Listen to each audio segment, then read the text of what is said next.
Welcome, everybody. Just appreciate everybody being here, and as always, and good to be sitting here coming out of the game, Friday, Saturday with a win, and looking forward to getting on to game 2 this week. So just get back on the practice field today and kind of seeing, where we are, making corrections from Saturday, and of course, the way the game went, it was a close game, great game, everything it was billed to be, I believe, and I think every fan got their money's worth for sure, and we got some things that we can go back and fix this week, and it's good to be sitting here fixing them coming out of that game with a W. And it was definitely a top 10 matchup, and it was two really, really good football, teams going at it. I said after the game and before the game that, I felt like both teams will have a chance to make a run forward in the playoffs, and I feel like that even more so after the game because I know these players would tell you it was a very physical game, on both sides of the ball. So it was a hard-fought game. I'm proud of our guys for, the way we handled the game, and, our backs were put against the wall, faced some adverse situations, and we responded with a lot of class and a lot of character and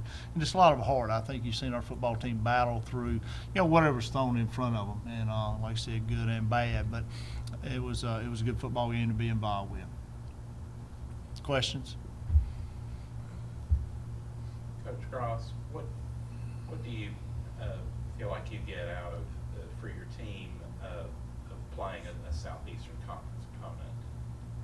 For this week, I just think it's like a championship game. You're not playing anybody any better in FCS football. So you got a stage there that our guys love to go and be a part of those type games. And like I said, you see right where you are because anything that you do is magnified for sure because it's they're a very good football team. But I think it's something our guys are looking forward to, and like I said, I'd rather play them early than I would late, so I think, starting the season off the way we've got started off with a top 10 FCS matchup in Chattanooga, which was everything it was billed to be, and then going playing, an SEC team in game 2, it's, it's at a high level, that you got to play at, and like I said, we're looking forward to that, and I always say this, your team's making their most improvement from game 1 to game 2, so we're calling this game 2. We're not worried about who the opponent is. We're worried about ourselves. We're going to go back to work today on ourselves and, see how much better we can get this week. And I think if this team, continues to do that on a weekly basis, on a daily basis, and playing a faceless opponent, I think we got a chance to have a great football team. And our guys are really bought into doing that. And we're going to go out there and work just like every day we go out there and work, and it's just another day. It's fairly typical for your program to play one or two of the power conference teams per year. And just for example, when you played Michigan State last year, was there anything you guys got out of that experience that you could apply, the next week or the week after, or something like that? Well, I think you learn from every game that you play in. I mean, we lost that game against Michigan State, and it was that loss hurts just like any other loss. It did magnify some mistakes that we made, and especially on the back end. If you look at that, go back and look at that game, they struggled running the football against our defense, but we made some mistakes on the back end that those guys didn't make again during the year, did they, Jerry? We blew a coverage, and we let a guy get behind us off of a scramble that really, served them up 2 touchdowns early in that game that really blew that game open to where, if we don't do that, I think it's a totally different football game. And it just shows you in that caliber of a game, and it'd be no different than, playing in a finals. Whoever you play in Frisco City is going to have a dang good football team. They're going to have really good players. The mistakes that you make are magnified in those caliber of games, and that'll be the case this week. And like I said, we'll see what kind of problems we can fix. We made some mistakes Saturday that we really got to go back to work and get better at, and that's what I think our bunch is hungry to get back on the field and see how much improvement we can make before this game. You played that first game, Michigan State, they won the Big Ten in the Rose Bowl the previous year. They were ranked top 5 going into that game last year. Not too shabby. Auburn's number 6. Is Auburn better than Michigan State was last Very year? comparable. I mean, you're talking about 2 great programs. They're both well coached. They both got great players. So they're big, they're fast, everything you want, from that standpoint. Plus, schematically, they're really good. And defensively, Michigan State was solid, very solid. And with Muschamp coming back to Auburn, Auburn is going to be great defensively as well. And Malzahn does a great job on offense. They put you in a bind with some things they do formationally and with motions and things like that you got to work on. But I think very comparable programs of where they're at right now. I would still say Michigan State's a contender to win the Big Ten this year. And Auburn's not ranked number 6 in the country. I don't know. I haven't seen the polls they come out today, but they are definitely a top 10 team, possibly a top 5 team in the country at the FBS level. They have that caliber of players on the field, and this quality program. So I think it's not like go back through our history here and look at some of the big games that they played in from the FBS level. A lot of those games they fired their coach at the end of the season. You hung in there with them and beat Ole Miss, but all those games really they got rid of their coach at the end of the season, or they were in between coaches and things like that. Not our case. The last 2 years. Michigan State's it's totally different. You're comparing apples and oranges when you start comparing that. You're talking about two definitely top 5 top teams in the country, top 10 teams in the country that are really, really good. And like I said, I think our guys are. I'm not going to speak for them, but they're excited about this game. But I take my hat off to them too.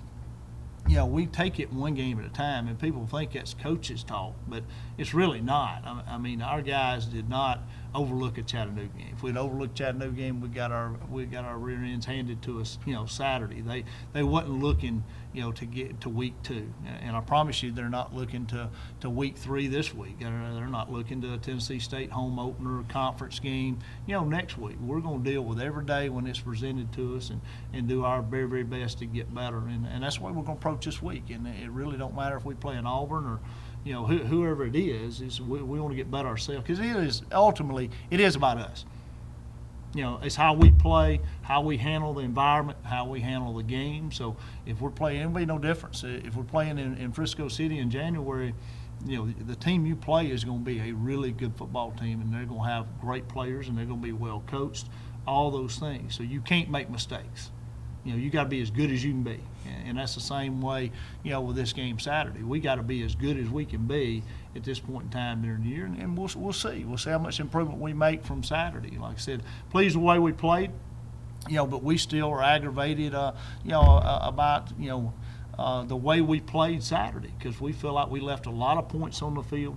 We feel like we gave up a little more than what we should have, especially special teams wise, and letting them flip the field some. So we got some, a lot of room for improvement, ourselves with the way our performance from Saturday. So I guess it's the first game with that new video board. Does that go into the preparation? You don't really know what to expect, but how do you prepare your team for something like that? We're going to sit about 6 inches away from that TV over there, I guess, and sit. I don't know a way to simulate that, so I don't know. I hadn't seen nothing that big myself, really. So heck, when I was in school here, I was poor. I about had a 6-inch Philco television, black and white. So I ain't never seen that 9 stories and go across the field. So I am glad it's not a night game.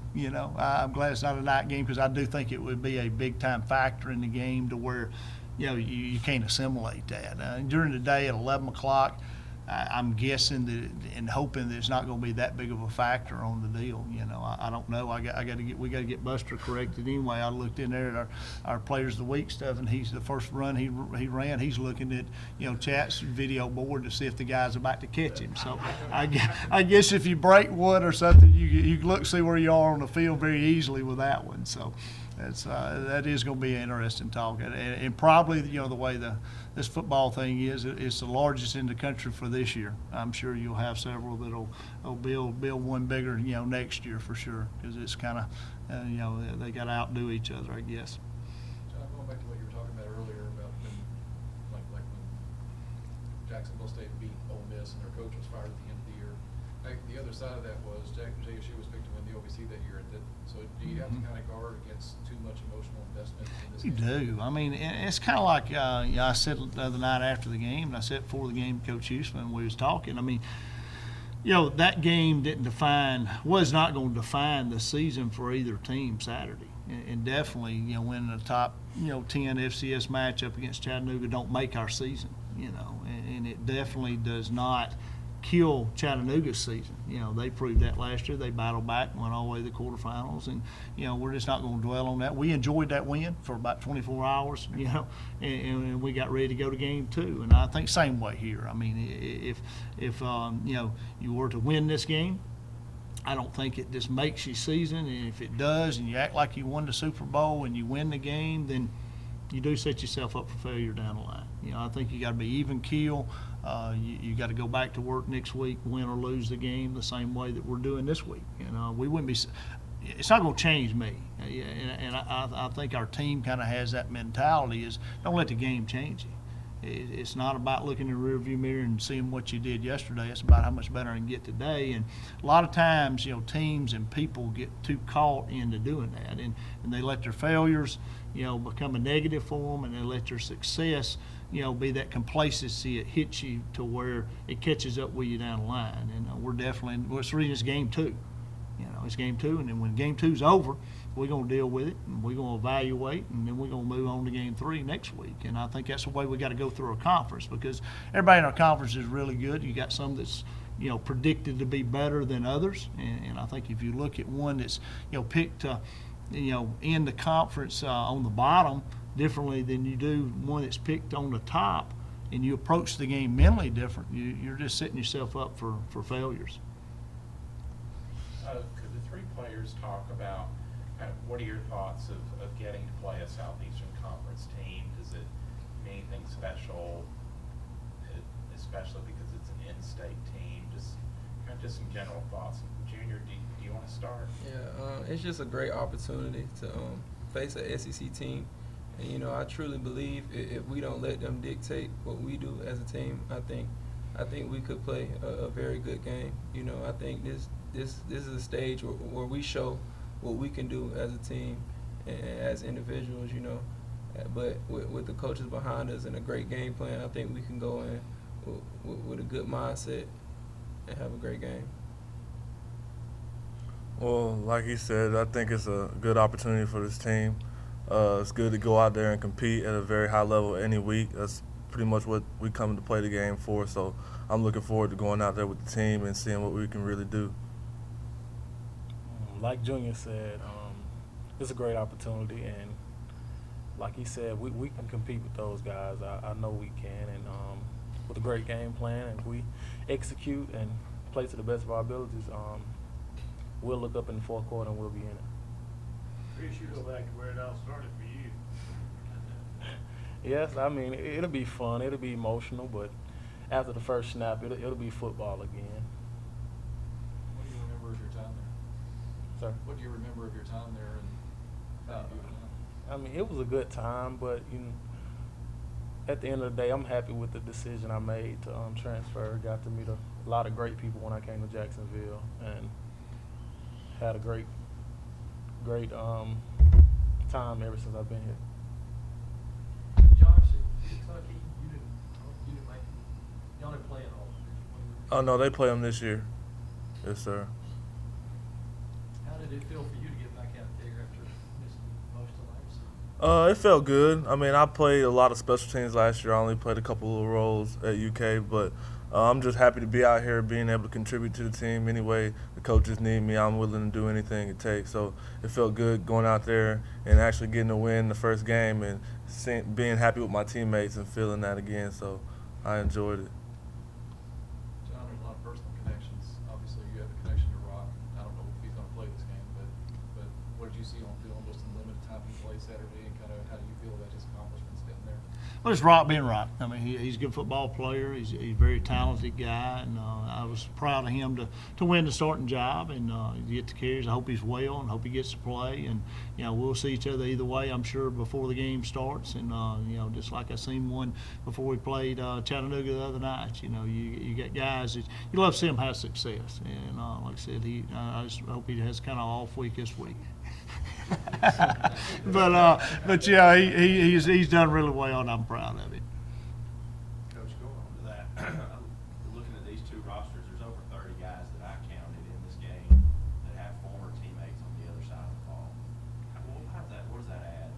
Well, I mean, I think it just some familiarity. You got some guys that either played high school ball together, and most all of them know each other. I mean, from one time or another, the guys that are in the same class went on recruiting visits.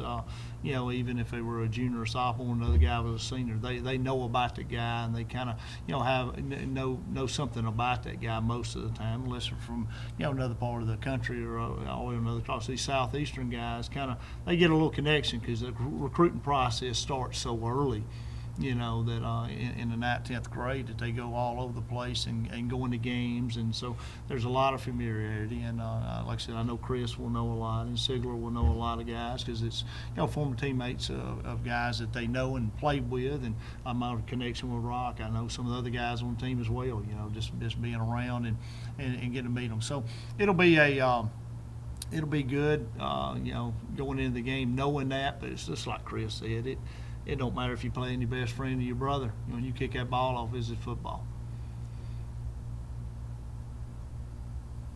Junior, you get to see one of the most dynamic receivers in the country this week. Did juice you up a little extra? Yeah, it definitely juiced me up. I don't try to look at who I'm going against. I just try to go in each week doing what I do best. Focus on my technique each and every play. And if I just do my job and do what my coaches tell me to do, I think it'll be a great matchup.